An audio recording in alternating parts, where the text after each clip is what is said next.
I got the cash in the bag, stadium packed. My name is Scarlett Vance. I'm an Adam assistant at Harleton Construction, 6 years in, making $42K a year. I also work as the company's French translator for an allowance. But no one knows I'm a rare U.S. simultaneous interpreter fluent in French and German. I should never have been just an admin assistant.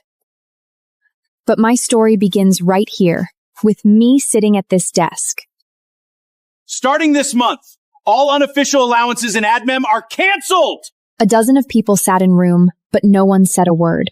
Bennett, our new AdMem director from HQ last month, came in swinging. And the first victim is me. Scarlett. That $300 monthly translation stipend you've been getting will be cut in this month! Mr. Sterling, Mr. Whitmer approved that staple 3 years ago because I handle all French documents and foreign client reception. I know! But you're an admin assistant. Translation isn't in your job, Soaker. No one has ever issued you a formal translation work order in past 6 years, correct? No, but every French-related matter has always been handled by me. Exactly. Without a work order, it's not official.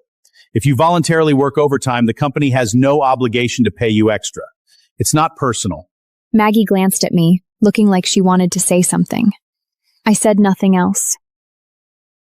After the meeting, Maggie hurried after me. Scarlett, don't take it personally. He's fresh meat, have no idea what the situation is. He does. He checked my profile on his very first day. He is clear to what's the situation. He just wants to use me to establish his authority. Then what about the French translation work? He said, it isn't official work, then I won't do it anymore. Maggie's expression was complicated, but she said nothing. Back at my desk, 3 French emails were waiting in my inbox, all confirmations of contract terms from the French side. Before, I'd have translated and sent them to project department in afternoon.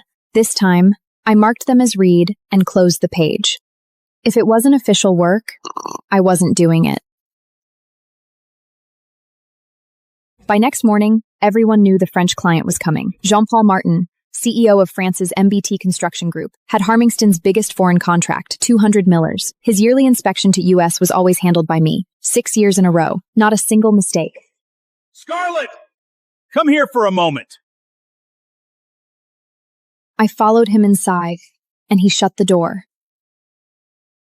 You know Mr. Martin is coming at the end of the month. I heard. You'll continue handling the interpreting and reception. I looked at him. Mr. Sterling, last week you said translation wasn't part of my official work. Bennett frowned. Exceptional circumstances call for exceptions. This is the group's most important client rule. Then is my stipulant being reinstated?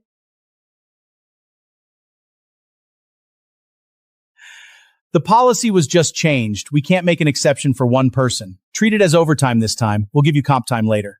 Comp time. I repeated the words softly and ironically. 6 years, thousands of translated docs, dozens of foreign client visits, more than 20 business negotiations interpreted in person. And all of that was worth 1 day of comp time. Mr. Bennett, I suggest you hire a professional translation agency. What do you mean?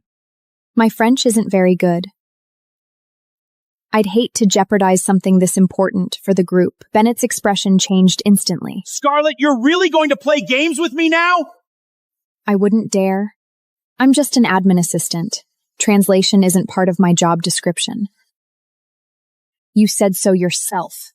He stared at me for a full 5 seconds.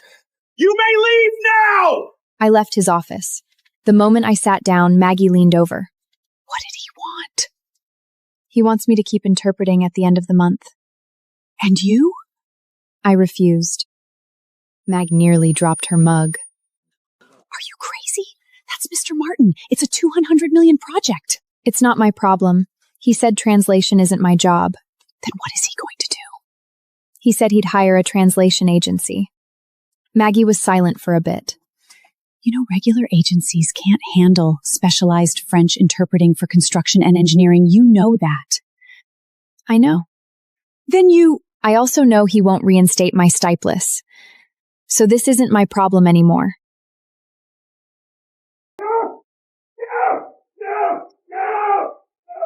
What do you mean by that? Not one French construction interpreter in the whole city? Money isn't the problem. 200,000 for 3 days? Seriously? What?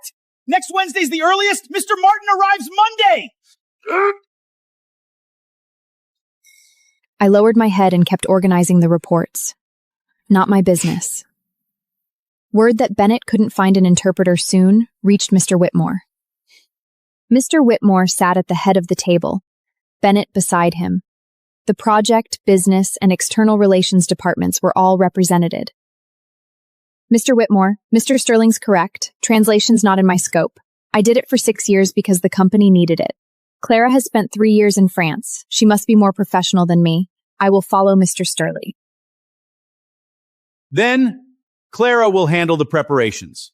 Scarlett, assist her to organize your previous translation materials for her. All right. Maggie leaned in when I came back. Why are you doing? Wouldn't it be better to let her embarrass herself? I'm not helping her. Then why tell her about those terms? I'm letting her know she can't handle this. Maggie froze, then seemed to understand. That afternoon, I gave Clara copies of all 6 years' worth of translation records. I locked the originals back in my drawer. After receiving the materials, Clara spent the entire afternoon on them. Her face grew paler by the minute. 6 years of French construction engineering terminology, plus Mr. Martin's speaking habits.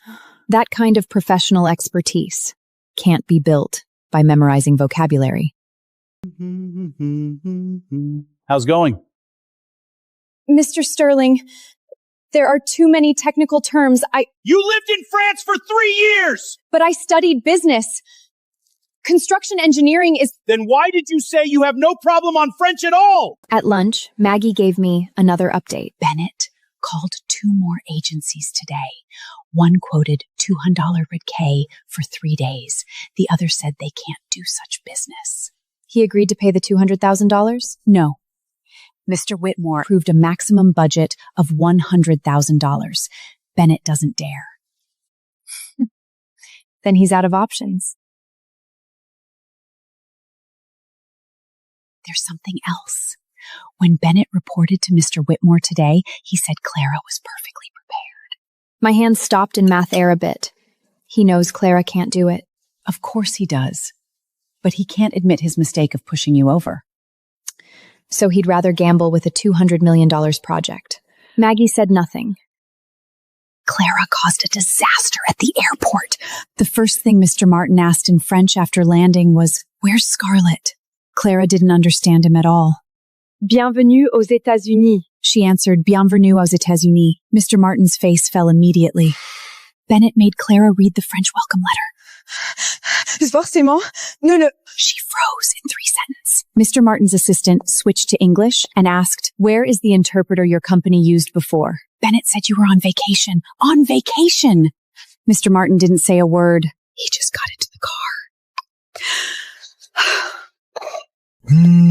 My phone rang again. I didn't answer. I turned off my phone and went to take a shower. At 7 Monday morning, I arrived at the office to find a printed work order on my desk. Work assignment: assist French interpreter. Support Clara in providing interpretation and reception services during MBP Group CEO Martin's business visit. The assignment said assist French interpreter. Clara was still the lead interpreter. I picked up the work order, read it twice, and placed it in a folder. At 8, Bennett called a meeting. Mr. Martin and his relicotation will have a tour in company at 9:30 this morning. Clara will serve as lead interpreter. Scarlett will assist her. Remember, Clara is the lead. Scarlett speaks only when Clara asks for help. Is that clear? Clear. Don't mention your past translation work to Mr. Martin today. He probably doesn't remember anyway. I said nothing. At 9, Mr. Martin's motorcade arrived at the company. MBT Group had sent 6 people this time, led by Jean-Paul Martin. He was in his 50s, wearing a bespoke suit. I stood in the back row of the welcoming party. Clara stood at the very front. Her makeup was immaculate, but it couldn't hide the dark circles under her eyes. Mr. Whitmore stepped forward warmly to shake his hand. Mr. Martin returned the handshake politely. Then his gaze passed Clara, Bennett, and everyone in front, and landed on me. His polite smile vanished, replaced by genuine, heartfelt delight. He released Mr. Whitford's hand and walked straight toward me.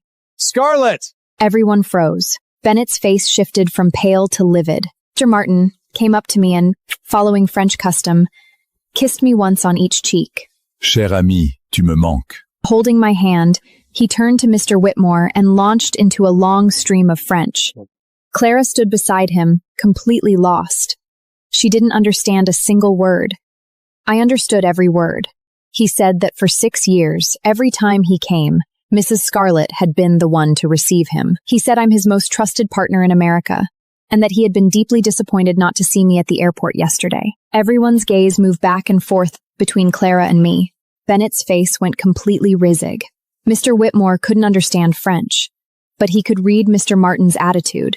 Scarlett, what did Mr. Martin say? I glanced at Bennett. He gave the slightest shake of his head.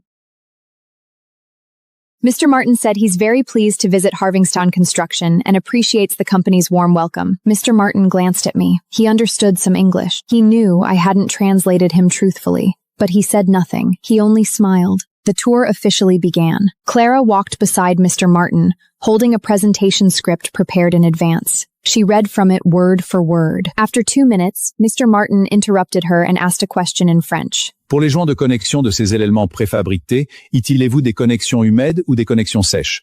Quelle est leur classification sismique? Clara looked at him. Her lips moved twice, but no words came out. She hadn't understood. She couldn't keep up with the technical context or process questions and answers fast enough. The entire group fell into dead silence. Mr. Whitmore looked from Clara to Bennett and back again. Bennett was sweating and visibly nervous. I said nothing.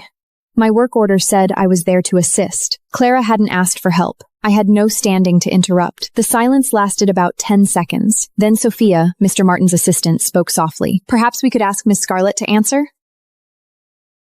Scarlett, you take this one. He's asking about the type of connection joints used for the precast components and their seismic performance. Monsieur Martin, notre système utilise une connexion ibérique mode sèche avec un niveau de résistance sismique de classe 8. La Snertionest connexion dalle a été validée par des essais de chargement cyclique conformant à normes chinoises et européennes.